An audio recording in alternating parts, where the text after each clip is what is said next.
우선 이 경제를 보는 눈에 있어서 한두 가지만 서로 더 논의를 하면 컨센서스에 도달하는 데 도움이 될 거다. 저는 그렇게 생각합니다.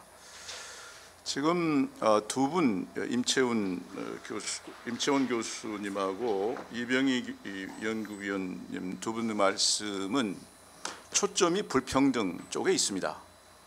반면에 김동원 교수하고 금재호 교수의 주장은 경쟁력 쪽에 초점이 더 있습니다. 문제는 불평등하고 불공정을 해소하는데 경쟁력을 무시할 경우에 그것이 지속 가능하냐 한 겁니다. 현재 우리 경제는 세계 속의 한국입니다. 자본시장도 개방되어 있고 우리의 무역시장도 개방되어 있고 모든 게 개방되어 있습니다.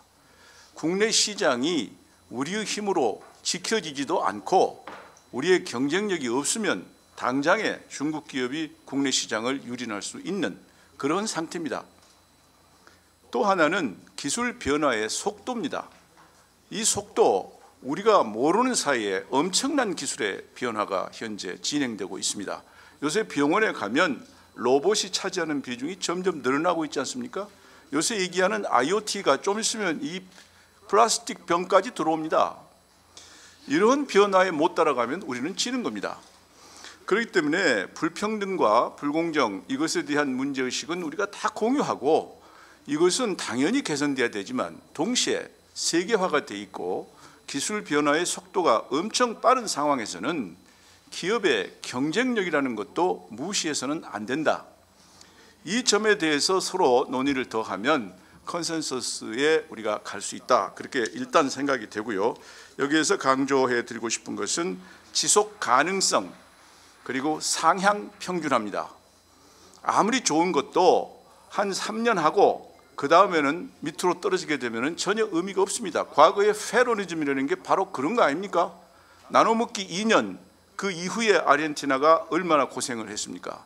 그렇기 때문에 지속 가능하지 않는 일시적인 상향 평준화, 그 이후에는 엄청난 하향 평준화가 되는 그런 것으로부터는 우리가 굉장히 주의해야 되겠다. 우선 그런 전체적인 생각을 말씀드리고요. 구체적으로 임채원 교수께서 제기한 것 중에 교육 문제 전적으로 동감합니다. 단지 모두에게 제공된다는 표현보다는 높은 질의 교육이 모두에게 골고루 제공이 될 수 있어야 되겠다.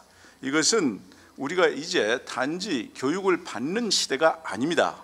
우리가 갖고 있는 산업의 수준이 하이 퀄리티, 높은 질의 교육을 받아야 하고 현재 우리 사회가 사교육 때문에 엄청난 몸살을 앓고 있습니다. 그렇기 때문에 공교육이 모든 사람에게 기회를 줄 수 있어야 되고 그것이 하이 퀄리티가 되도록 해야 된다. 이렇게 조금 더 표현을 바꿔주시면 좋겠고 전적으로 공감합니다. 그러나 여러 가지 면에서 방법론 제시가 매우 취약하다 하는 점을 말씀드리고 싶습니다. 노동자들을 합당하게 대우하는 경제체제 하에서의 완전 고용, 이건 파라다이스입니다. 이렇게 되면 얼마나 좋습니까 사실. 그런데 어떻게 하면 이게 가능합니까? 지금 전 세계 인류 역사상 이것이 가능한 그런 시기가 있었습니까? 이건 불가능하기 때문에 못하는 겁니다. 그렇기 때문에 이런 얘기를 할 때에는 조금 더 구체적으로 합당한 수준, 합당한 수준이 뭡니까 이게? 또 완전 고용, 완전 고용이라는 것이 현실적으로 불가능한데 이걸 구호로 내세우면 뭐합니까? 정치적 용어는 될 수 있지만 현실적으로 전혀 의미가 없는 거다. 장기주의라는 거, 시장 경제는 스탁 캐피탈리즘입니다. 주주 자본주의입니다. 현재 세계 경제가 그런 체제에서 움직이고 있습니다. 그런 체제에서 장기주의라는 것이 과연 가능하냐? 이 현실성 문제에 대해서 좀 생각할 필요가 있고 기술이 엄청나게 빠른 속도로 변화하고 경제 환경이 빠른 속도로 변화합니다. 이때 장기주의 가지고는 대응이 안 됩니다. 이 현실에 대해서 생각을 하면서 어떻게 하면 지금 이제 임 교수님께서 말씀하신 장기주의의 취지는 이해합니다. 그러나 현실적으로 이러한 취지가 이루어지려면 이러한 면이 어떻게 우리가 대응이 돼야 충분히 이런 장기주의의 취지가 살릴 수 있는지에 대한 배려가 필요합니다. 이병희 박사께서 말씀하신 것 중에 그림 7번의 그 분석 도표가 있는데 이것을 결론 부분에 보면은 마이너스 플러스까지는 표시를 잘 해주셨는데 마이너스가 플러스보다 크다는 결론을 임의적으로 내리셨어요. 근데 그 근거가 매우 취약합니다. 마이너스 플러스를 놓고 마이너스가 왜 플러스보다 크다고 결론을 내리셨는지 그 근거가 취약한데, 여기서 생각하셔야 될 것은 기술 변화가 빠른 속도로 이루어졌을 때의 시간의 흐름입니다. R&D를 먼저 할 거냐, 임금을 먼저 올려줄 거냐, 이 타임 시퀀스에 대한 고민이 필요한 겁니다. 우리의 현재의 산업 구조는 이제 R&D가 대단히 중요한 거고, R&D를 하지 않으면은 생산 공정뿐만이 아니라 최종 제품의 경쟁력도 떨어지기 때문에 어느 나라와 경쟁해도 우리는 시장에서 물건을 팔 수가 없는 겁니다. 그렇기 때문에 R&D를 하고 R&D에 필요한 시설 투자를 한 이후에 마켓을 확보하고 거기에서 노동 분배로 가는 타임 시퀀스가 현재의 구조로 봐서는 더 맞는 겁니다. 그렇다면 그 그림에서 위에 부분 투자 플러스 밑에 노동 분배 마이너스로 해서 마이너스가 크다는 결론을 조금 제고하실 필요가 있다, 이렇게 생각됩니다. 종합적으로 글로벌리제이션하고 그리고 시장 경제가 갖는 이 특성상 경쟁에서 지면 아무것도 없다, 이거를 항상 염두에 두고 기술 변화가 엄청 빠르게 일어나고 있다는 이 현실, 이것을 우리가 함께 고민하면은 같은 방향으로 좋은 대안이 나올 수 있다, 그렇게 생각합니다. 감사합니다.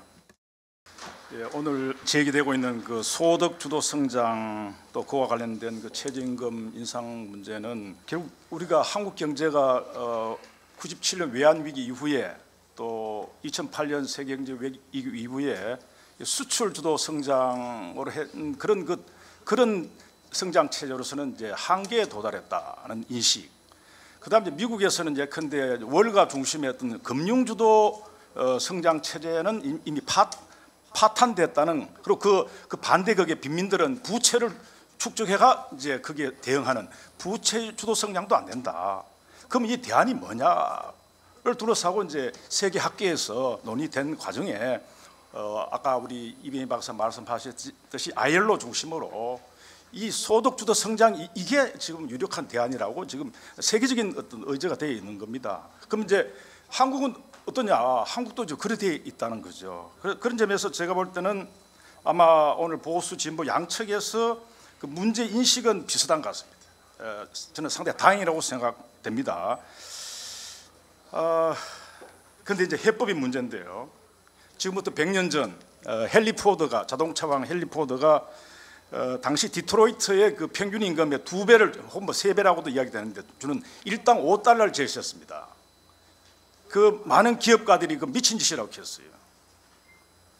그런데 헨리 포드는 어떻게 했느냐? 이것이 바로 내가 이윤을 정대시키는 길이다. 실제 1914년에 이거를 일당 $5를 제안해서 했는데 14년부터 16년까지 사실은 이윤이 2배 증가했어요. 그거는 이제 잘 아는 그 고임금의 경제라는 경제 이론입니다. 임금이 높아지면 노동자들이 그 어떤 직무 만족하고 이직도 잘 하지 않고 여기서 이제 열심히 일하는 선물 교환이 일어나는 거죠. 그 선물 교환 모델 아닙니까? 그런 이제 헨리 포드의 미시적인 어떤 시도, 동시 헨리 포드 어떻게 했겠느냐? 당시 그 1908년부터 생산됐던 모델 T의 대량 생산이 되는데 이 구매력, 이게 어디서 팔리느냐? 헨리 포드는 바로 우리 자동차 회사 노동자들이 이 모델 T를 사주길 바란다. 구매력의 측면입니다. 바로 이 임금은 생산성 측면과 구매력 측면, 미시적으로 생산성 향상, 거시적으로 구매력을 높인다, 이런 이야기죠. 그래서 헨리 포드는 선지자였습니다. 이게 이제 전후에 확대돼서 여러분 잘 아시다시피 2차 대전 이후에 선진국의 자본주의 황금기가 초래된 겁니다. 고성장이 나타나죠. 분배가 개선되는 완전 고용에 가까운 상태로 가는 그런 한 30년간의 황금 시대가 있었다는 것을 잘 알고 계실 겁니다. 그래서 이제 학자들이 이렇게 평가합니다. 오늘날의 선진국을 누가 열었느냐? 헨리 포드가 먼저 열었다. 그 다음 복지국가입니다. 비버리지가 열었다. 그 다음에 자유시장 경제는 맡겨서는 안 되고 국가의 적절한 개입이 필요하다. 총수요, 유효수를 높이기 위해서. 케인즈다. 이걸 이제 제도적으로 미국에서 뒷받침한 사람은 루즈벨트 대통령입니다. 프랭클린 루즈벨트 대통령입니다. 동시에 이제 전후에 강력한 노조의 교섭력을 통해서 이것을 고생산성을 고임금을 실현시켰습니다. 이것이 이제 학계에서 그 포워디즘, 바로 그 선구자인 헨리 포워드의 자연인 이름을 따서 포워디즘을 하고, 이것이 바로 오늘 이야기되는 임금주도 성장의 원조입니다. 이제 그게 신자유주의 오면서 그전 경제위기 왔죠. 무너졌습니다. 그리고 한 30년 왔어요. 어떻게 보면 다시 그걸로 돌아가자는 거예요. 저는 헨리 포워드가 다시 살아나고 있습니다.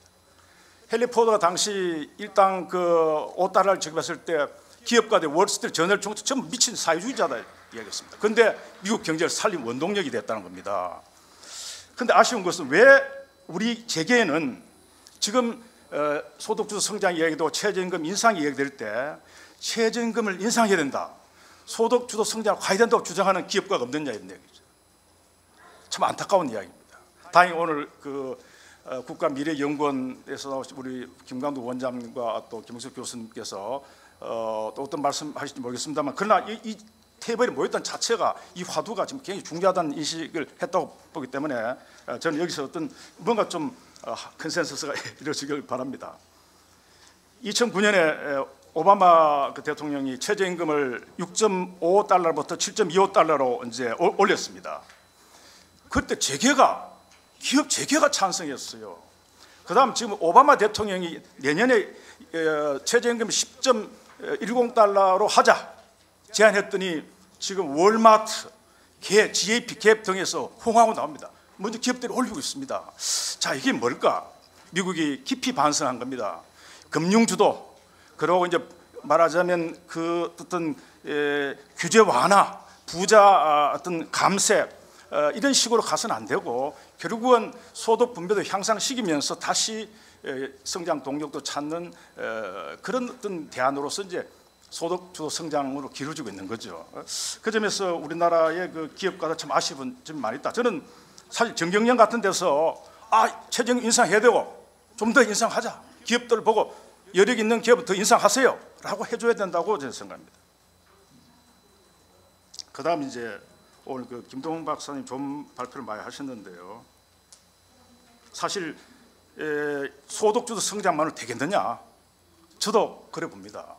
우리가 하나의 어떤 정책을 실시할 때는 그 패키지가, 그 제도적 보완성, 이 정책을 실시했을 때 관련된 다른 제도를 같이 해야 됩니다. 그런 점에서 이제 김동훈 교수님은 노동시장 구조개혁을 먼저 해야 된다 이렇게 이야기하는데, 노동시장의 불공정이 어디서 오고 있습니까?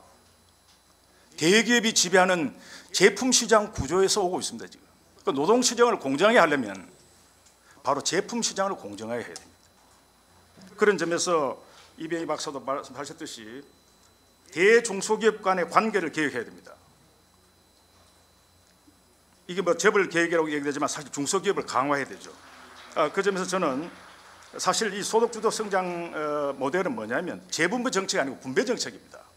그냥 국가가 세금 걷다가 빈장에 주는 그것보다도 시장에서 약자들이 자신들의 교섭력을 높여서 거기서 1차적인 분배가 제대로 해버리면 국가가 뭐 괜히 뭐 세금 많이 걷을 필요도 없거든요. 물론 안 되면 또 세금 더 걷어야 되겠지만, 그 점에서 사실 오늘날의 문제의식은 재분배 이전에 분배를 해야 된다는 겁니다. 그 점에서 소득주도 성장은 노동시장에서 바로 분배 개선을 위해서 매우 중요한 것인데, 그러려면 제품시장의 개혁이 들어가야 된다는 점에서 저도 전부터 주장해 오고 있습니다만은 경제민주주의의 핵심이 뭐냐? 공정거래법 19조를 개정해야 됩니다. 부당한 공동행위 담합을 금지하는 것이 이제 19조인데요. 독일은 카르텔 금지를 하더라도 중소기업에 관해서는 예외 조항을 두고 있습니다. 그 지금 뭐 이윤 공유하라, 뭐 또 단가 인하하지 말라고 이야기해서는 그 도덕지고 안 되고요. 제가 볼 때는 그 중소기업이 자신을 시장에 지킬 수 있는 교섭력을 발휘할 수 있는 그런 어떤 제도를 획득해야 됩니다. 그게 바로 뭐냐면 공정거래법 19조 개정이다. 이게 왜 저는 이한구 의원이 이걸 제기하던데 그 후에 다 사라져 버렸습니다. 그래서 저는 이번 기회에 사실은 소득주도 성장 가려면 중소기업, 영세기업, 그다음에 자영업 이들을 강화시켜 줄 수 있는 제도가 보완되지 않으면 오늘 말씀하신 것처럼 별 효과가 없을 수도 있기 때문에 이 패키지로 가야 된다. 이런. 그다음 이제 중요한 말씀 중에 하나가 이제 오늘 김동훈 말씀 좋은 말씀입니다. 보수는 고소득층 보고 좀 세금 더 내라, 정세 동의하라 주장하고, 진보는 예컨대 대기업에 좀 기득권 노조 보고 좀 자제하고, 그 하청업체인 예컨대 현대자동차는 대구 경주에 있는 그 부품업체 그들을 생각해서 좀 임금 인상 자제하라, 형제를 발휘해라, 이렇게 저는 호소한다는 건 굉장히 좋은 제안이라고 봅니다. 그 점에서 이건 이제 정치가들의 몫이고 또 학계의 몫이고 또 노동운동가들의 몫이라고 생각됩니다만은, 그러나 제일 먼저 누가 먼저 해야 되느냐? 지금 최근에 이제 그 대기업 총수들의 그 높은 고액 그 어떤 연봉과 퇴직금이 문제되고 있습니다. 미국에서 이미 이 CEO 페이 이게 너무 많다.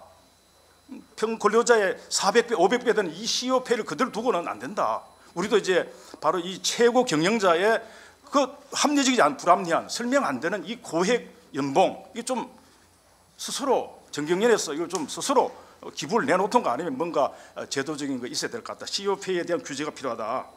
그래서 그런 것들을 이제 좀 여유를 갖고 다른 쪽으로 좀 돌려야 되겠나 생각을 하고 있습니다.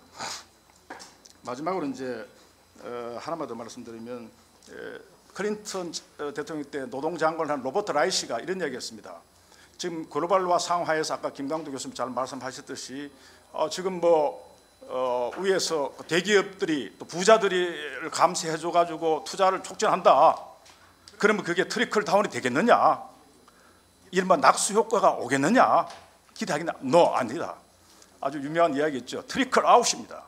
그러니까 이 부유층 대기업에 감세를 해주고 그걸 경제 성장 경쟁력이라는 명분으로 해주면 그것이 미국 국내 경제를 살린 게 아니라 오히려 바깥으로 가서 결국은 칼리브해의 그 어떤 그 가서 휴가를 즐기는 그런 식으로 나타나고 미국 국내 경제에는 도움이 안 된다, 이런 말 했거든요. 그래서 그런 점에서 우리는 글로벌 시대에 우리가 통제가 어렵습니다.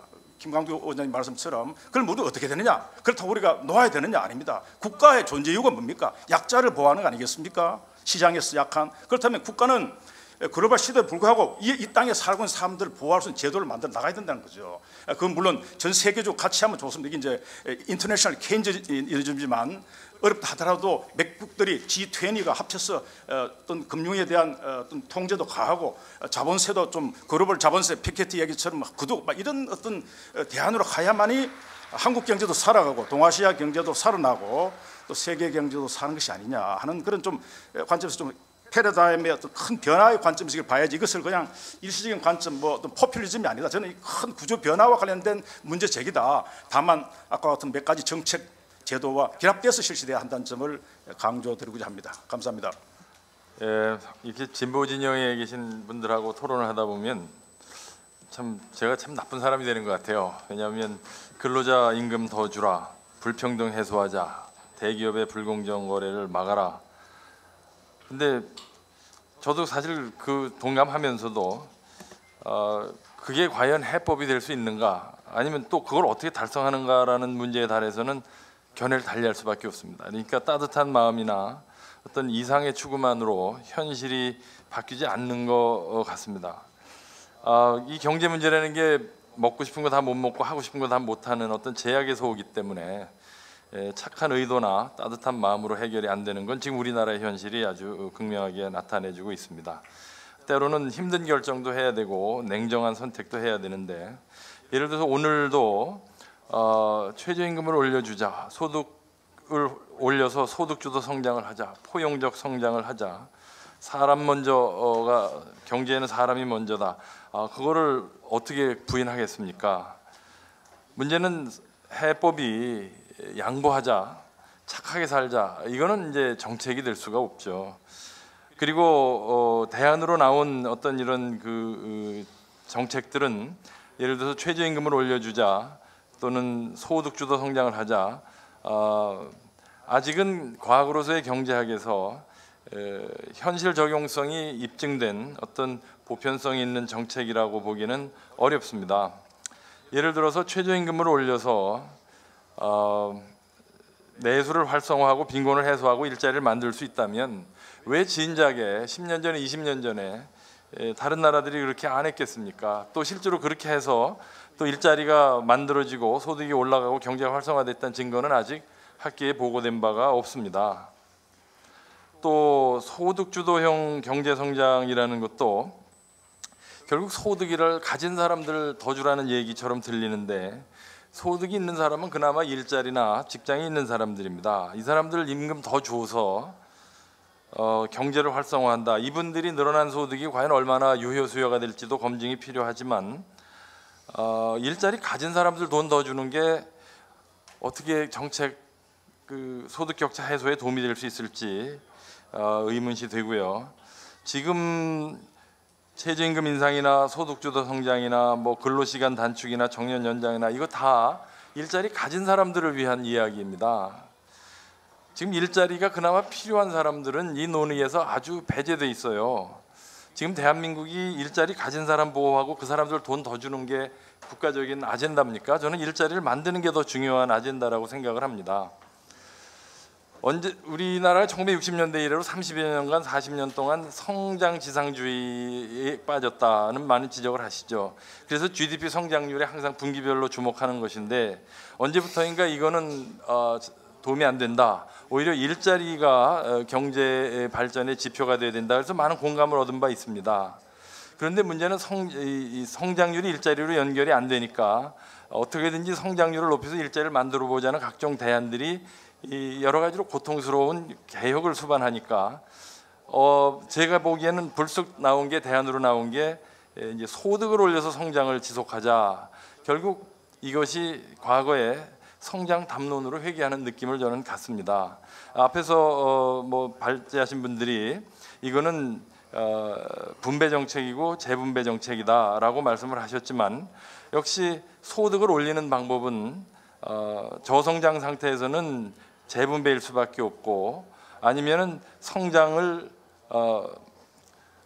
높여서 소득을 높이는 수밖에 없는데, 제가 볼 때는 이것은 과거의 성장 담론으로의 회귀처럼 보인다는 말씀을 드리고요.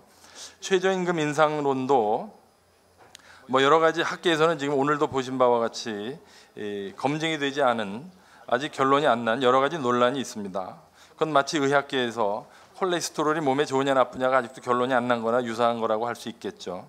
그러나 제가 보기에는 지금 최저임금을 받고 있는 260만 명 정도의 근로자들에게 최저임금 인상론은 매우 솔깃한 이야기가 될 겁니다. 그러니까 여당조차도 최저임금 인상론에 동조하고 나서는 것이죠. 저는 이것을 마치 지난 대선 동안에 군복무 단축 기간을 놓고 마치 표를 얻기 위한 정치적 논쟁을 벌였던 것 같은 느낌을 받는 것은 저만의 과잉 상상이 아니리라고 생각을 합니다. 요컨대 최저임금 인상론이나 소득 주도 성장론이나 상당히 높은 상상력과 창의력은 굉장히 존경할 만합니다. 학술적으로 굉장히 가치 있는 논쟁이라고 생각합니다. 그러나 지금 한국의 경제 현실은 이런 학술적 논쟁, 검증되지 않은 정책으로 지금 현실에 적용하기에는 현실이 너무 어렵습니다. 오히려 현실이 어려우니까 덜 괴롭고 쉬운, 달콤한 이렇게 임금 올려주고 소득 올려주겠다는 소리가 솔깃하게 들립니다.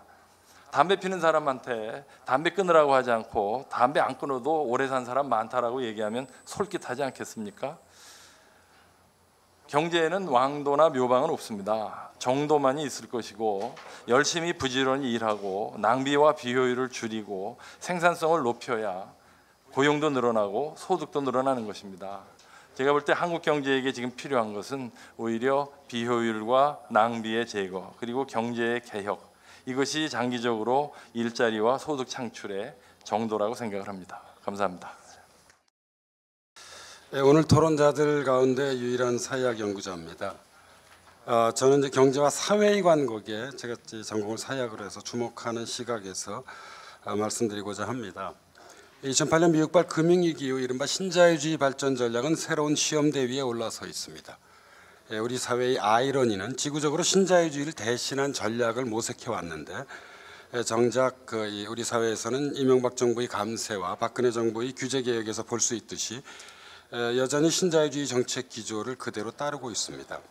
사회학적 시각에서 볼 때 최근 우리 사회는 물론 지구적으로 핵심적인 경제 문제는 불평등과 이와 연관된 중산층 위기입니다. 구체적인 예를 들자면 오늘날 그 중산층의 삶이 위기에 놓이지 않는 나라는 거의 없습니다. 한때를 풍미한 20대 80 사회라는 말에서 볼 수 있듯이 중산층이 두터운 다이아몬드형 사회에서 중산층이 엷어진 모래시계형 사회로 변화되어 왔습니다. 최근 쓰이는 1대 99 사회라는 표현은 분명 과장되어 있습니다. 그러나 소수의 상층과 다수의 하층으로 계층 구조가 갈수록 양극화되는 것은 21세기 지구 사회의 우울한 풍경입니다. 우리 사회도 예외는 아닙니다. 보건사회연구원에 따른다고 한다면 중위소득이 50에서 150%에 속하는 중산층의 비중은 1990년대 75% 정도에서 2000년도에는 71%로 다시 2010년에는 67%로 지속적으로 감소돼 왔습니다. 주목할 것은 주관적인 중산층 귀속의식인데요. 현대경제연구원에 따른다고 한다면 2013년 8월 국민 가운데 자신이 중산층이라고 생각하는 사람은 46.4%에 불과했습니다. 앞서 지적한 객관적인 통계와 비교할 때 20% 정도 차이가 나는데요. 그만큼 상대적 박탈감이 큰 셈입니다. 더욱이 외환위기 이전 1990년대 초중반 중산층의 주관적 귀속의식은 70~80%에 달했습니다. 이러한 이 과거를 돌아볼 때 우리나라 사회 중산층이 느끼는 위기감은 대단히 높아져 왔습니다. 문제의 핵심은 중산층의 이러한 붕괴나 혹은 사회 양극화의 확대가 시장 경제를 침체시킴으로써 경제의 지속 불가능성을 가져온다는 데 있습니다. 자, 그렇다면 이런 불평등 문제를 우리가 어떻게 해결해야 할까요? 불평등 문제를 해소하기 위한 방법은 하나입니다. 그건 다름 아닌 중산층과 서민의 소득을 증대시키는 데 있습니다. 그렇다면 이 소득을 어떻게 증대시킬 수 있나? 두 가지 방법이 있을 수 있다고 생각합니다. 하나는 시장 안에서의 분배를 강화하는 것입니다. 오늘 여러 선생님들이 강조해 주신 바입니다. 다른 하나는 시장 밖에서의 재분배, 다시 말씀드리자면 사회복지를 강화하는 것입니다.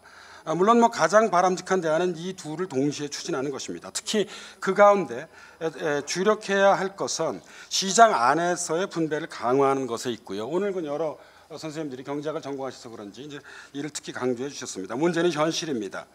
최근 우리 사회에서 노동자들의 실질 임금은 정체되어 있습니다. 노동소득 분배율은 논란이 있긴 했지만 제가 보기엔 지속적으로 하락해 왔습니다. 전체 소득에서 기업이 차지하는 비중은 커지는 데 반면 가계소득은 줄어들어 왔습니다. 양극화란 바로 이런 현실을 웅변하고 있습니다. 그렇다면 어떻게 가계소득을 증진시킬 수 있을까? 소득주도 성장이 제기된 상황적 맥락은 바로 여기에 있습니다. 소득주도 성장이란 앞서 이병희 박사께서 발표해 주셨듯이 분배의 개선을 통해 경제성장과 안정성을 달성하려고 하는 전략입니다. 소득 증대는 소비 확대를 가져오고 이는 내수 증진과 일자리 창출을 가져옵니다. 결과적으로 성장이 활력을 갖게 되는 것입니다. 이러한 소득주도 성장에 대해서 저는 두 가지를 제가 공부하는 사회학의 맥락에서 보자면 생각해 볼 수 있다고 보고 싶습니다. 첫 번째는 시대 정신의 변화입니다. 경제민주화 복지국가만으로는 안 된다. 다시 말씀드리자면 소득주도 성장을 가장 강력하게 현재 주장하고 있는 사람은 새정치민주연합의 문재인 대표입니다. 진보도 성장 전략을 제시해야 한다. 이런 맥락이 하나고요. 또 다른 하나는 문제는 그렇다고 한다면 구체적인 소득주도 성장의 실천 전략은 어떠해야 할까? 과연 어떻게 우리는 가계소득을 증진시킬 수 있을까? 이 문제를 검토해 봐야 한다고 생각합니다. 먼저 시대정신의 관점입니다. 그동안 진보의 성장 전략이 부재한 것은 아니었습니다. 미국 민주당 해밀턴 프로젝트의 동반 성장이나 진 스털링의 성장 친화적 진보, EU OECD의 포용적 성장, 앞서 우리 임채원 박사께서 발표해 주셨습니다만 미국 민주당과 영국 노동당의 포용적 번영, 나아가 경제 투자에 맞서는 영국 노동당과 앤서니 기든스가 제시했던 사회 투자 국가에 이르기까지 진보 역시 투자와 성장 담론을 꾸준히 그동안 제시해온 바 있습니다. 소득주도 성장은 바로 이러한 문제의식의 연장선상에 있습니다. 바로 이 점에서 성장과 분배의 선순환, 이건 제 생각입니다.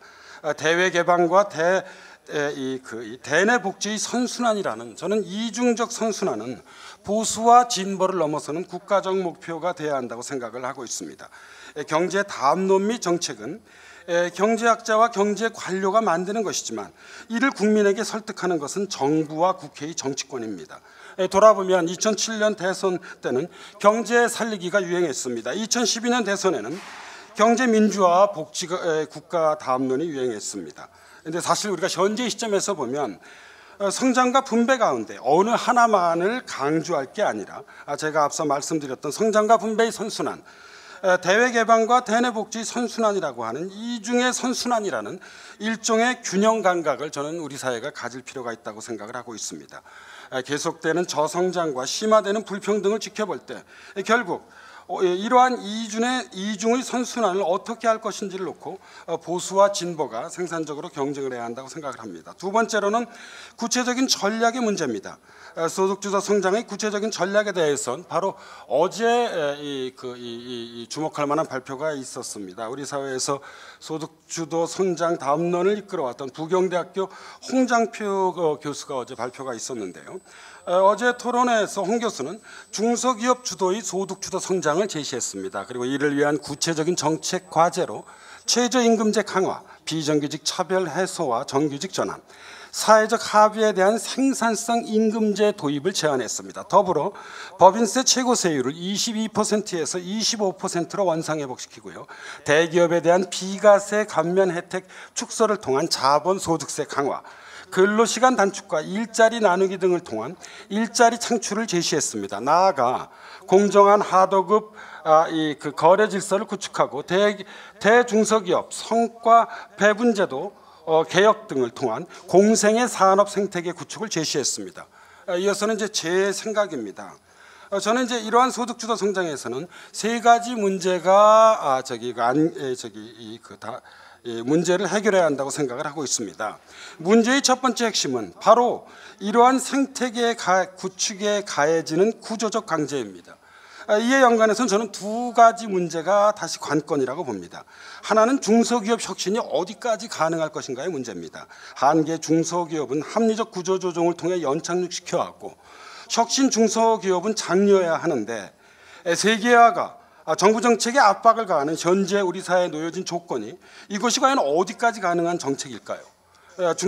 중국 기업과 경쟁을 해야 하는데 과연 혁신 중소기업 중심의 새로운 생태계 구축이 어디까지 가능한지에 대한 보다 저는 면밀한 어떤 그런 정책적 대안들이 제시돼야 한다고 생각을 하고 있습니다.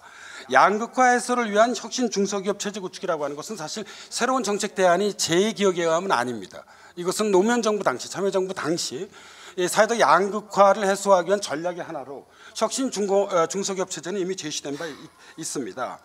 첫 번째 문제와 연관된 이제 두 번째 문제는 저는 가계부채의 문제입니다.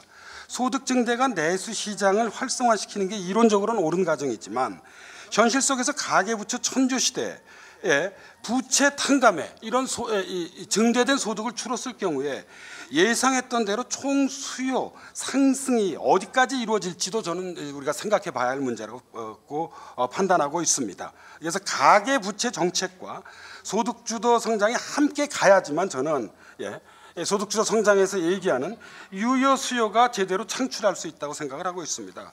그 큰 어떤 시각에서 본 문제의 두 번째 핵심은 성장 그 자체에 있습니다.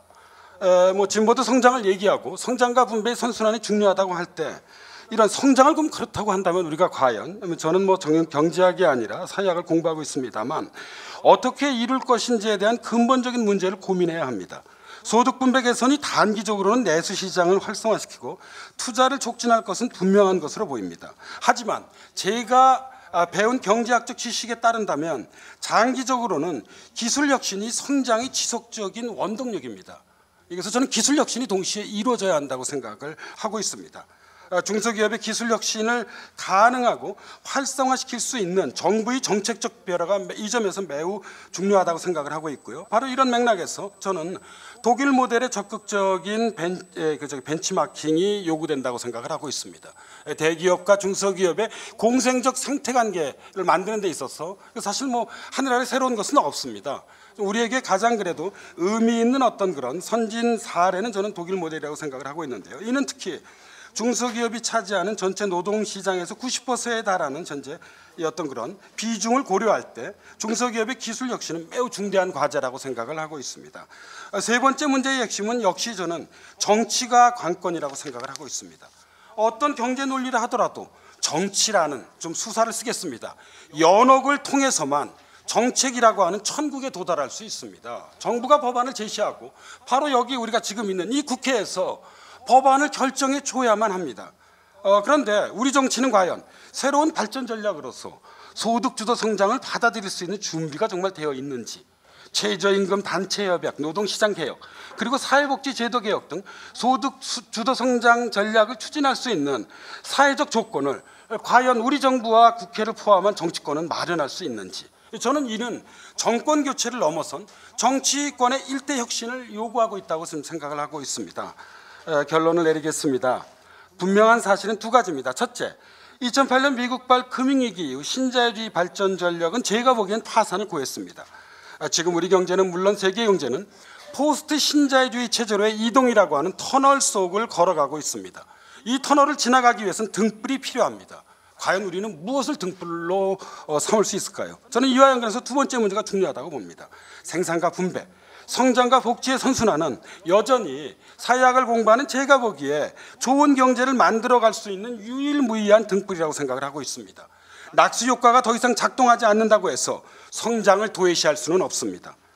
동시에 마찬가지로 재정 부담이 커진다고 해서 과연 우리는 복지를 감소시킬 수 있을까요? 감소시킬 수 없습니다.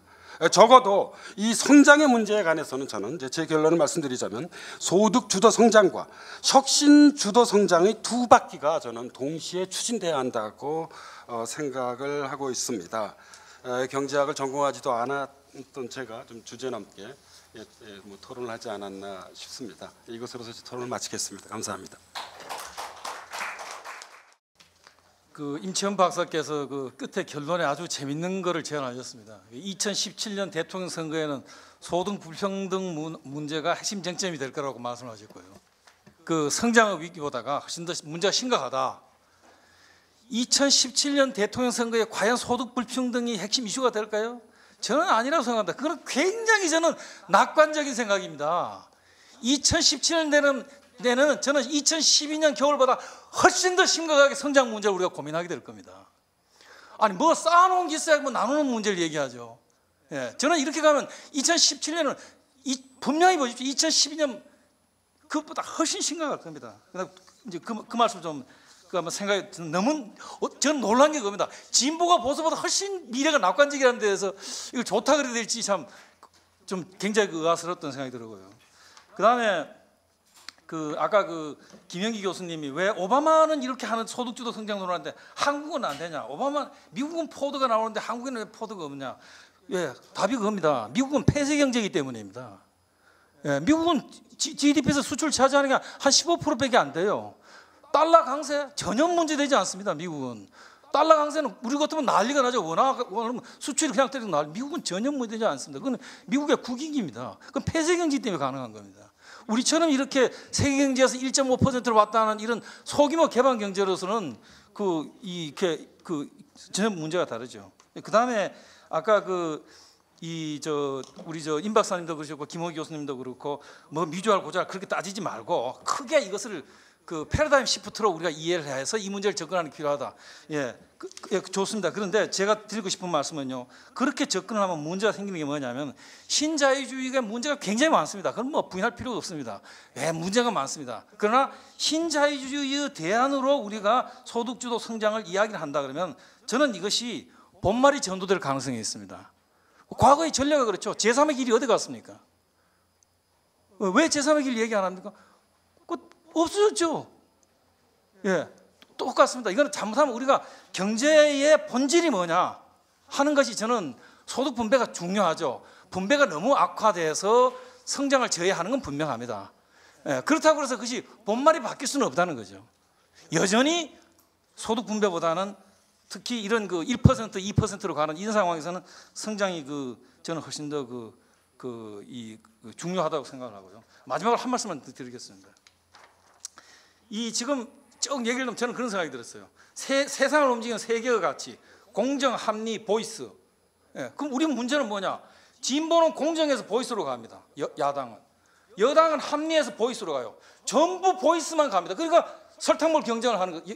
여당이나 야당이나 설탕물 당도 경쟁을 하는 겁니다. 지금 일본이 지금 이렇게 망하는 거거든요. 이 65세 이상 노인의 인구가 지금 일본이 25%고 이들은 투표율이 80%입니다. 그러니까 뭐하냐? 노인에 의한, 노인을 위한 노인의 정치가 지금 일본의 문제입니다. 예. 지금 전부 다 보다 공정한 세상을 만들 것이냐, 보다 합리적인 세상을 만들 것이냐, 그게 아니고 우린 전부 다 표 나오는 대로만 갑니다. 예. 아까 저 말씀하셨죠. 노동시장 이런 아까 김영기 교수님 그 말씀하셨어요. 공정거래법 개정이 필요하다. 전적으로 동감합니다. 그런데 왜 야당이 경제민주화 얘기 안 하죠? 저는 신문에 경제민주화가 사라진 지가 한참 됐다고 생각합니다.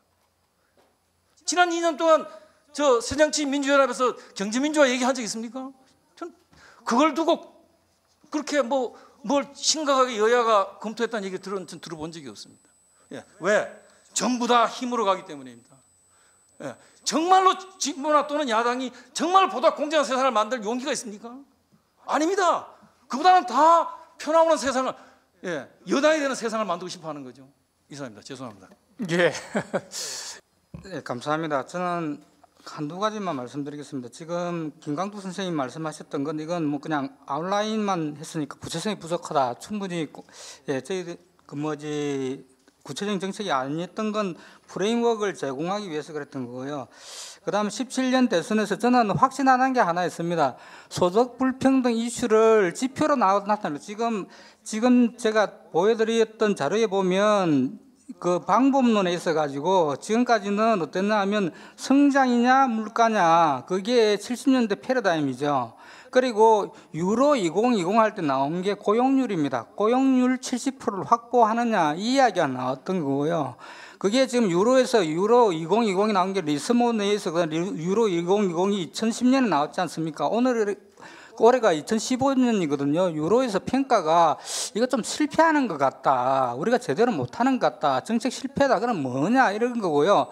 그 다음에 작년 올해 나온 새로운 경제를 보는 방법론이 저겁니다. 그러니까 인컴 상위 10%를 탑 인컴이라 그러고요. 하위를 그다음에 low and middle income이라고 이렇게 두 개를 가르는 분석의 틀이 나온 거죠. 그게 나오고 있는 거고요.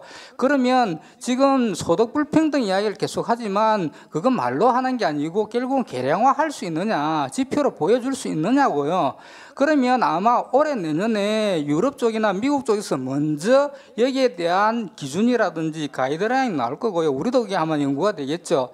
그러면 17년이면 2, 3년이 지날 거거든요. 저는 그럴 것 같습니다. 물가, 그 다음에 인플레이션이 경제를 설명한 큰 변수였으면 그 다음에 나온 게 고용률이었고요. 그 다음에 나오는 게 이게 10%냐 90%냐 그러니까 탑 인컴이냐 미들 앤 로우 인컴이냐 이걸 가지고 어떻게 불평등을 조정하느냐가 중요한 크리테리아 기준 중에 하나가 될 거라고 뭐 그런 예상을 합니다. 여기까지 마치겠습니다.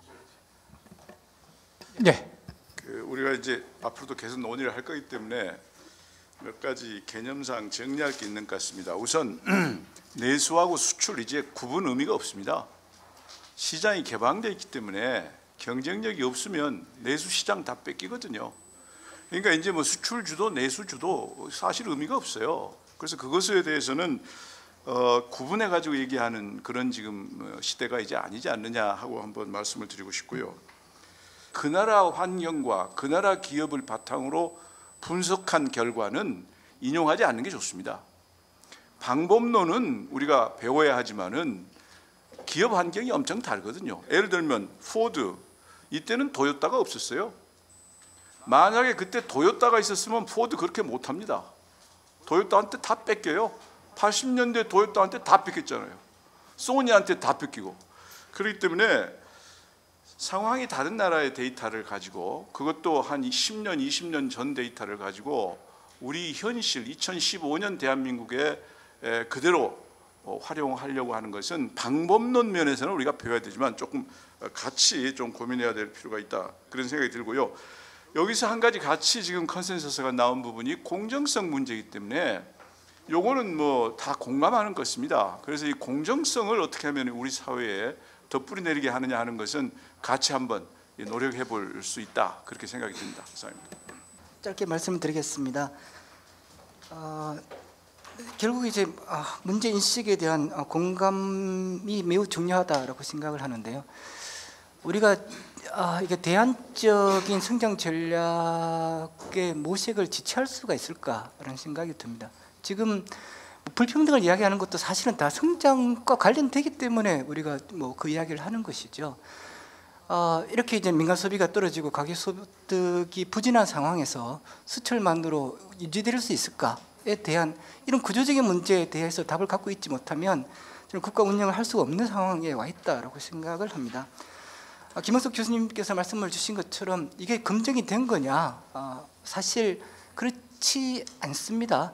포디즘 이야기를 하지 말라고 하시니까 이제 그런 게 몇몇 나라, 그러니까 브라질이나 북유럽 정도죠. 브라질의 지난 10년 동안의 성과는 매우 놀라운 것이죠. 가장 전형적인 소득주도 성장입니다.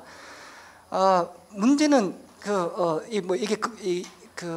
2008년 이후에 여러 가지 모색이 있지만 누구도 지배적이지 않고 다 논의가 모아지지 않습니다. 그러나 우리가 이끄는 대안의 모색은 늦출 수 없는 것이다라고 생각을 합니다.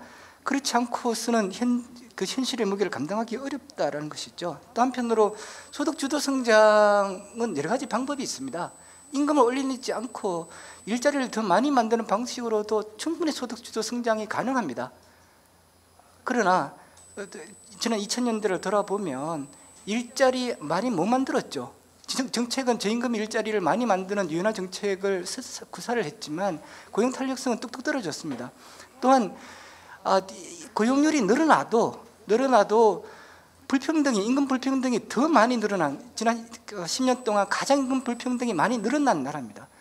그런 형태의 일자리를 만들어서 노동소득 목에 또는 시장 분배 개선이 가능할 것인가에 대해서 이제는 이미 답이 나와 있다고 생각합니다.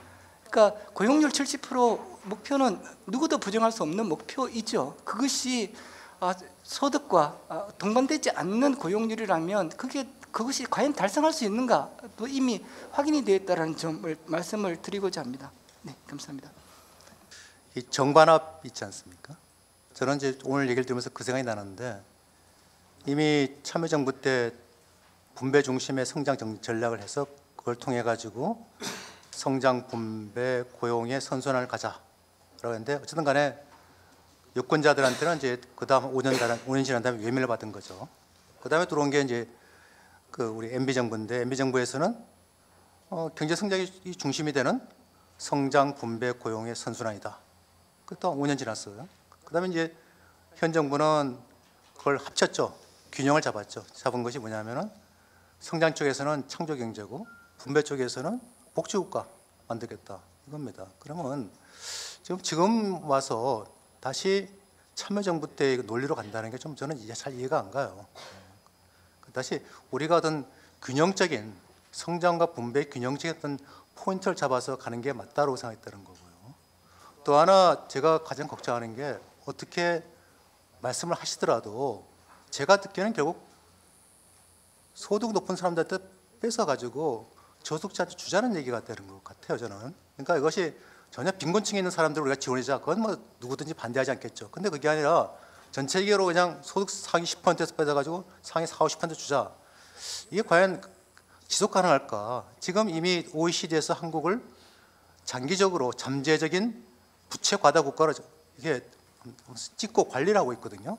이 상황에서 추가적인 어떤 그 세금이라든가나 추가적인 복지 시스템을 통해 가지고 이런 소득 중심의 성장 정책을 가겠다고 하는 게 과연 어디까지 이렇게 리저너블한 건지 저는 그래서 차라리 우리 저희들 반대하신 분들께서 두 가지를 같이 나눴으면 좋겠어요. 자, 한쪽에서는 소득 돈을 갖고 있는 사람들, 부자들도 이제 양보하고 그 대신 우리가 노동시장 구조 개혁, 또 금융시장 구조. 전 노동시장 구조 개혁보다 중요한 금융시장 구조 개혁이라고 보고, 그다음에 공정거래, 또 이런 여러 가지 정책 패키지를 같이 논의한다고 그러면 그게 또 훨씬 더 실질적이고 가슴에 와닿지 않을까 그런 생각이 듭니다.